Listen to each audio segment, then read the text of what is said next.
হাসিনা এবং তার সাঙ্গ পাঙ্গ এখন তো আরো বড় বড় চোখ পিড়ে চমকানো খবর পাচ্ছি। এক একজনের সম্পদের পরিমাণ বিদেশে, আমেরিকায়, কানাডায়, দুবাই, তারপরে মালয়েশিয়া, সিঙ্গাপুর, মিলিয়ন মিলিয়ন টাকা, কারো 300, 400, 500 বাড়ি এক একজনের। ব্রিটিশ বেরিয়ারা বাংলাদেশ থেকে যত টাকা লুটপাট করে নেয় নাই ভারতীয় উপমহাদেশ থেকে, এই আওয়ামী লীগ 15 বছরে তার চাইতে বেশি সম্পদ, টাকা বাংলাদেশ থেকে বিদেশে লুট করে নিয়ে গেছে, পাচার করে নিয়েছে। আর বাংলাদেশের কৃষক, তাদের দিন চলে না। এই যে অর্থনীতির তালিকা সত্যি, বাংলাদেশের কৃষক উৎপাদন না করলে ওই শহরের ভদ্রলোক, বুদ্ধিজীবী, লুটেরা, দুর্বৃত্ত, রাজনীতিবিদ কারো কিন্তু ফুটানি চলে না, লুটপাট চলে না।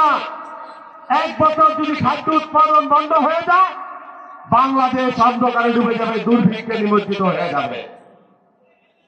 আর একটা বিষয়, এই যে প্রবাসী রেমিটেন্স, বাংলাদেশের কৃষকের সন্তান 90% 80%। এরা যদি প্রবাসে খামনা ধরায়, রেমিটেন্স না পাঠায়, বাংলাদেশের অর্থনীতি চলবে না, চলে না। আর গার্মেন্ট, এই গার্মেন্টসের 70% 80% বাংলাদেশের কৃষকের সন্তান, কৃষকের কন্যা, কৃষকের ছেলে সেই গার্মেন্টসে পরিশ্রম করে বলে। সেটা দিয়ে পুলিশ ভাইরা বেতন পান, সেইটা দিয়ে রাজনীতিবিদরা, লুটেরা রাজনীতি দেবে, তারা সম্পদ লুণ্ঠন করেন আর বিদেশে পাচার করেন।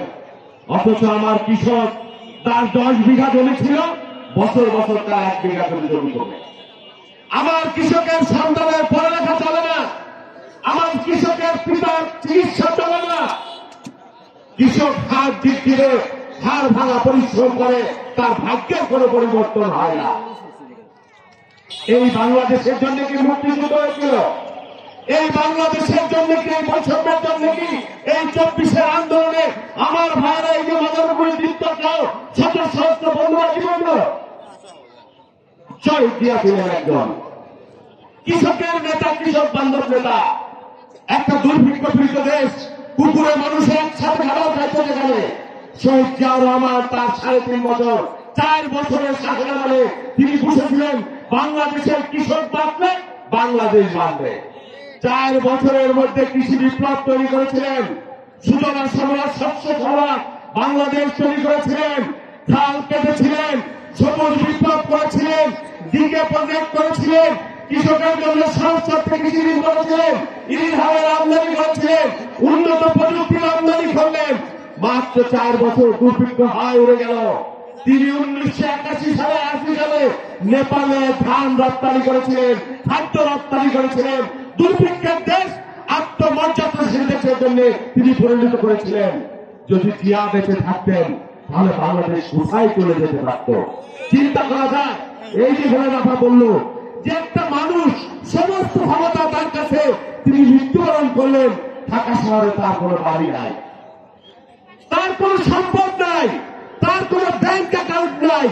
জিয়াউর রহমানের যারা শত্রু, যারা আওয়ামী লীগ করে, তারাও বলতে পারবে না যে জিয়াউর রহমানের 1 টাকার দুর্নীতি ছিল বা জিয়াউর রহমানের দেশপ্রেম ছিল না। কেউ বলতে পারবে না। এমন একজন রাষ্ট্রনায়ক তাকে বাঁচতে দিল না। আর বেগম খালেদা জিয়া 91 সালে যখন ক্ষমতা আসলেন, তিনি ঘোষণা করলেন 25 বিঘা জমির খাজনা মওকুফ করে দেওয়া হবে। দেন নাই? 5,000 টাকার কৃষি ঋণ